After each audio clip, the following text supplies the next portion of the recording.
Aberya sa MRT, rehabilitasyon ng EDSA at traffic. Pag-usapan natin yan. Nakasalang sa Balitang Hali si Department of Transportation Secretary Vince Dizon. Magandang umaga at salamat sa pagpapaunlak po ng panayam. Secretary? Magandang umaga, Rafi. Magandang umaga po. Opo. Unang-una siguro, bakit niyo po nirelease sa pwesto si MRT General? Magandang umaga po. Opo.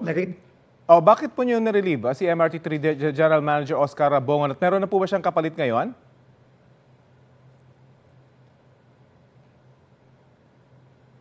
Unang-una po, dahil ang dahilan po talaga nito, no, yung naging problema sa isang escalator sa sa Taft Station ng MRT3. No?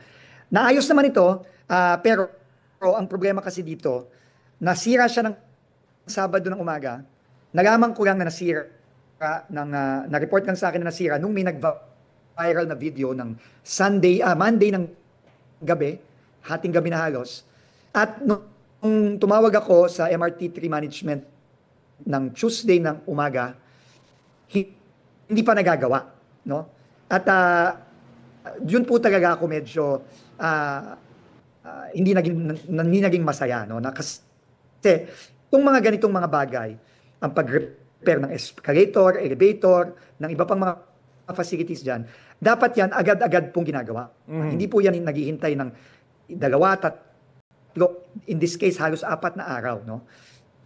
And yung rason kasi na naibigay sa akin ay hindi din ako natuwa, no? Kasi ang rason na binigay sa akin ay kailangan pa daw alamin kung ano ang naging dahilan kung bakit nasira. Para sa akin po, hindi po katanggap-tanggap to, no? Dapat po sa ating mga kawani sa gobyerno, lalong-lalo na sa mga frontline services tulad ng MRT, LRT at iba pang mga service agencies, no?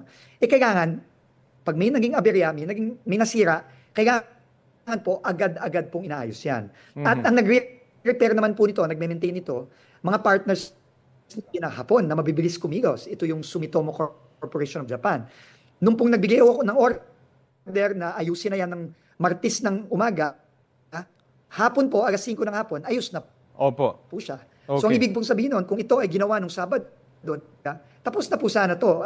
Sabado paggabi, tapos na sana. So ito po, no, kailangan na po talaga maintindihan ng mga kasama natin sa gobyerno na hindi natin dapat pinaghihintay ang mga kababayan natin na araw-araw gumagamit itong mga facility na. Malinaw po. Again, may kapalit na po ba sa MRT3? Meron na po tayo yung pinadagang rekomendasyon sa Office of the President. Naghihintay na lang po tayong lumabas ito. Siguro sa mga susunod na araw, lalabas na po yan. Okay. Pero hindi ko lang po masabi kung sino kasi kailangan pong bigyan po natin ang Office of the President. Sila po ang mag-a-announce niyan. Okay. Kaugnay naman po sa extended operations ng MRT3, bakit po na-extend ito by next week na dapat ngayong linggo ipapatupad? Hindi naman po ako nagsabi na ngayong linggo, no, Rafi. Ang sinabi ko lang nung isang araw after nung inspection ko nung Lunes, inutusan ko na ang MRT3 na pag-aralan na at i-implement na ang 1-hour extension sa gabi. So more or less, ang last train natin sa MRT3 ay alas 10 ng gabi. Pinapagawa ko pong alas 11 ng gabi. Para na rin po to sa mga kababayan natin na nagtatrabaho ng late. At yung dagdag na bagon. Pero ang sabi po nila, mukhang kaya naman po, kailangan ng konting oras para i-adjust yung kanilang maintenance schedule. So, pinipressure ko po sila para by next week, ma-implement na ito, i-announce na sa ating mga kababayan. Mahalaga po ito para sa ating mga commuters, pero bakit hindi ito nagawa dati? May issue ba ng dagdag gastos?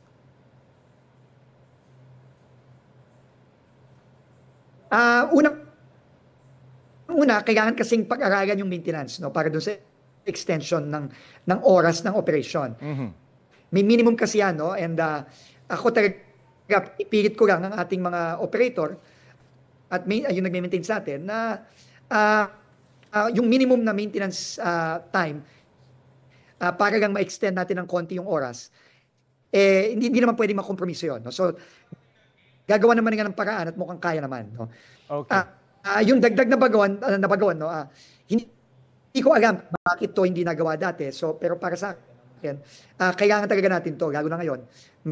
Meron tayong mangyayaring rehabilitation ng EDS sa nagagawin ng DPWH.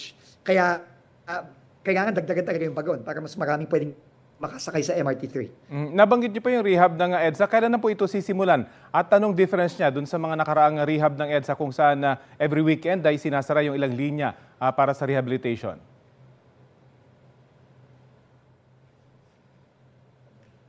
Siguro po hindi po muna ako makakapagsalita dito, Rafi, no? Kasi ang mag-i-implement talaga nito ay DPWH. Sa kasalukuyan po, nag-uusap kami with MMDA at DPWH para maayos ang gagawing rehabilitation para ma-minimize natin ang magiging epekto para sa ating mga sasakyan, mga private motorist natin, tsaka para na rin sa mga commuter natin. No? Siguro po, hintayin na lang natin, fina-finalize po ang plano niyan. Siguro po by next week makakapag-announce na tayo sa publiko kung anong mangyayari. Kasama po rito syempre yung traffic scheme para sa mga maapektuhan. Mapunta naman po ako sa issue ng busway. Hanggang ngayon po marami pa rin pasaway eh. Meron na ho ba tayong idea para mapigilan ito?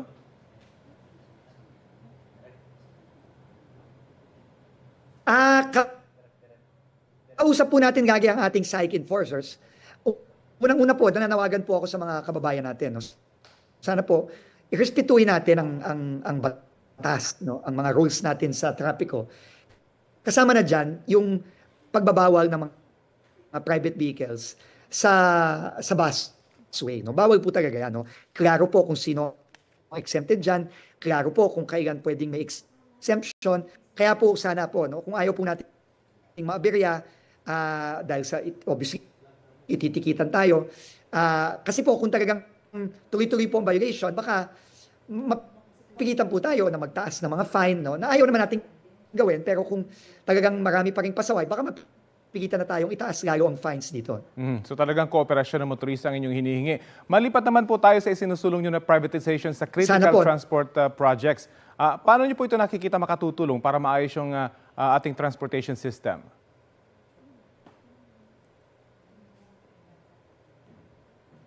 Ang pinaka-importante po sa lahat ng facility ng transportasyon ay yung bilis na maibigay natin sa ating mga kababayan. Mas mabilis, hindi nasisira, mas magiging efficient yung sistema natin. No? Naniniwala po tayo, magagawa lang ito through the partnership with the private sector. Pero ang maganda naman dyan, magiging mas eficiente, wala nang masyadong masisirang escalator, elevator, yung mga tren natin, mas magiging mabilis ang takbo. Pero makakaasa naman po at makakasiguro po ang ating mga kababayan na hindi naman ibig sabihin nito, taas ng ganun-ganun na lang ang presyo. No? Andiyan pa rin ang gobyerno para mag-regulate, para magsigurado na hindi naman yan maaabuso kung sino man ang magiging private partner natin. Kasi nandiyan ang gobyerno. Lahat po natin diniscuss ngayon, mga proyekto dito sa Metro Manila. May mga nakahanay din po kayong proyekto para sa iba pang major cities across the country?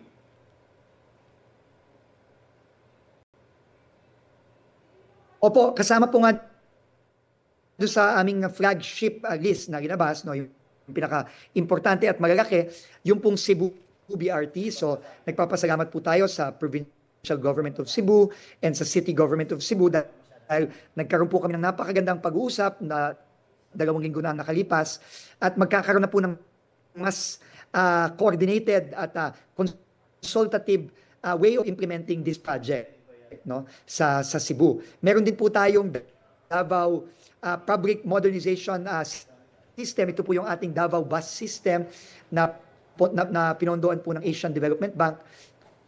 At ito po very modern bus system po na mangyayari sa Davao City. So, iba po, marami po pong iba, pero yan po ang mga pinakamalaki na ating mga proyekto ngayon. Hindi lamang sa Luzon at sa NCR, kundi sa Visayas at sa Mindanao. Okay, abangan po natin lahat ng proyekto yan. Maraming salamat po sa oras na binahagi nyo sa Balitang Hali. Si Department of Transportation Secretary Vince Dizon. Maraming salamat, Rafi. Maraming salamat po. God bless po.